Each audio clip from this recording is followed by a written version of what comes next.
to talk about this, I need a coffee. I used to be so bad with coffee and have like 3 of these a day. Now I'm down to 1, but it's essential, it's necessary.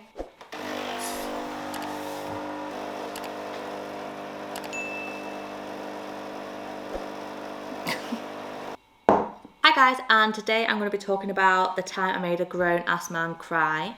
You know, when people get married, when people have a few, or they get socialising, some people can be very brutally honest, they can be very open, there's no filter. Well, that's what I found anyway with my experiences. So I was 19 years old, the theme was golfers night. I wasn't going to go at first, so I didn't have any outfit planned, and then very last minute I decided to go, and me being me, newly bald, as I'd just shaved my head at this point, still getting used to the idea of being bald and how I kind of deal with my alopecia, and still do deal with my alopecia. I like to joke about it, and that's not to any offence of anyone else, it's a personal joke to me. I'm saying it about myself. So I went as the golf ball. No hate, that was my outlook on my alopecia. And let me just say, I look great, by the way. This is the photo of me going out, and I was a beautiful golf ball, let's just say that. Yeah, we got like halfway into the night. I stopped drinking at this point because I was on a dance course. We were up doing cartwheels and like crazy pirouette turns at like 9 a.m. And I had 2 people within this night come up and physically touch my head. Now you're probably thinking, Faith, it's no different as someone just like whipping a ponytail out their face. Physically touching my head, it's no different than touching my bum, or you know, like there's a personal boundaries, and I didn't realise that I would experience that problem until it happened. Oh God. So the first time it happened, it was a young girl. I could tell she was just very curious. I didn't see it as an issue because I just thought, oh wow, I didn't think someone would do that. Like, you know, she did apologise. I did say, please don't do that. If you want to touch my head, just ask and like have a conversation with me. And I thought after that, you know what, let's just carry on with my night. At least I know that just happened. However, not even 10 minutes later, another person came up and touched my head.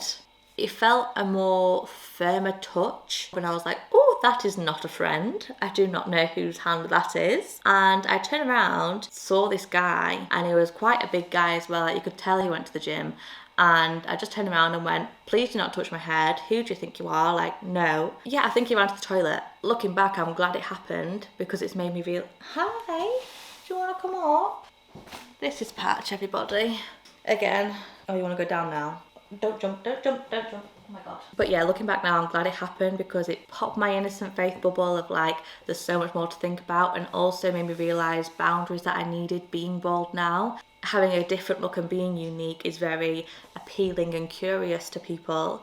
However, there's no need to manhandle me. I always, even now, feel really guilty about not raising my voice, because you're raising your voice anyway, you're in a club, but looking back now, there was no other way I could see myself dealing with that situation apart from removing myself and just going home. But it was my night out to enjoy with my friends, you know, second night out being bald. So I've also had other things happen. I had one person kiss my head, and I think as if to say like, you're beautiful kind of thing. It was one of my favourite nights out, to be fair, ever. And I remember this person kissed my head and he was like, have a good night. So he meant it well. It's an awkward thing. And I've had another person actually polish my head. What's it called when they like this and they do that on your head? Is it a nuggie? I don't know. But he literally had my head in his top and then was like polishing my head.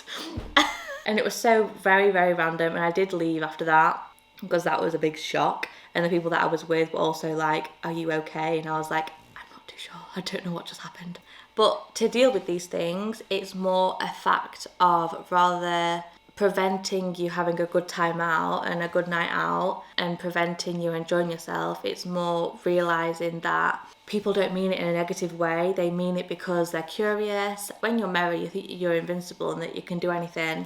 And so when you see something that's very out of the ordinary and very unique, your curious mind drifts you to doing some very crazy things. So from that, I've learnt boundaries. So I now know that, like, when I go out, I know there's eyes on me, but just not because I'm doing anything wrong or to think I mean anything. It's more so the fact that there's no one else in this club that's bald.